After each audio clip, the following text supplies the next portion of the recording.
Today we're going to be covering an intriguing piece of code in Python, and that is the for-else loop. So if you're ready, let's get to it. Now despite this feature being around in Python since its first release, nobody really talks about it, or worse yet, knows about it. The for-else loop is similar to the for loop as they both loop over iterable objects, such as lists and tuples. However, the main difference is that once a for loop finishes looping, it will exit the loop, while the for-else loop will execute any code in the else block once it finishes looping. So now how do we code a for-else loop? Now traditionally we would just code our normal for loop, so we'll do for number in numbers like so, and then we can just print our number.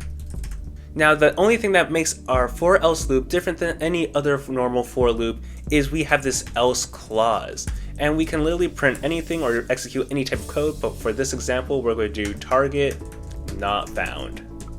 And here you're going to see that this for-else loop is going to always execute this else clause unless we have a break statement. So if we run this, you can see it executed our else clause and says target not found. Now if we put a break statement, you can see that it does not execute this line of code and instead just prints one, then breaks the loop altogether. So why is this for-else loop so unpopular? You think it would be pretty useful, right?